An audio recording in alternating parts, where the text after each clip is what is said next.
Practice organization. There is a practice organization handout. Again, we do have a practice organization clinic that we're going to go over in 2 weeks. We're going to detail specific drills that you can do from the age of 5 all the way up. So I hope to see a lot of you guys back for that one. That's a really important one. But I want to stress on a few factors while we're in here.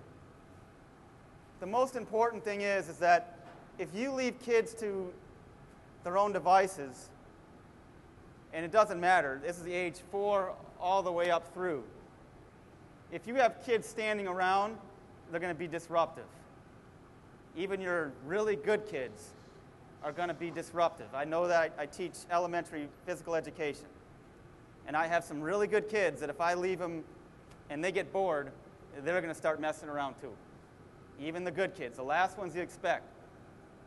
So design a practice plan, and we'll help you with that. Design a practice plan that's short, to the point, keep kids moving as much as possible. For your ages 4, 5, and 6, I wouldn't go more than a half hour, 45 minutes tops. When you kind of move up the ladder, I wouldn't go more than an hour to an hour and a half. Hour and a half would be at maximum. Okay?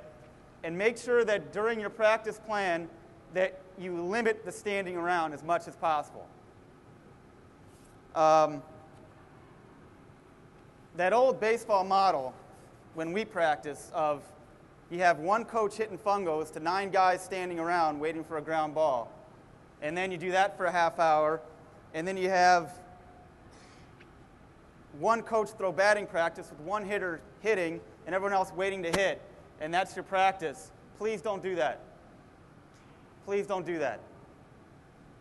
Sometimes I like to be amused and I'm bored, so I go over to some park districts and watch teams practice, and I see these coaches, not at Oz, other parks,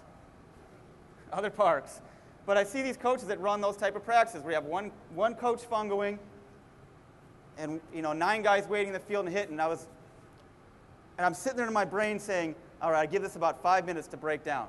And sure enough, it does. About 5 minutes, the kids are messing around. They're running in 10 different directions. They're not picking up the balls. The coach starts yelling and screaming, telling the kids to pay attention, and the whole practice is done. So when you design a practice, my advice to you is to get as many coaches as possible to help out. If you can get some parents on board to help you during practice, that's great too. Because the more adults you have there, the more supervision you have, and the more groups that you can have. Limit the speech time. Okay? I've seen coaches up there, they're going to give a 10 to 15 minute pre-practice speech. You got the kids' attention for about 30 seconds.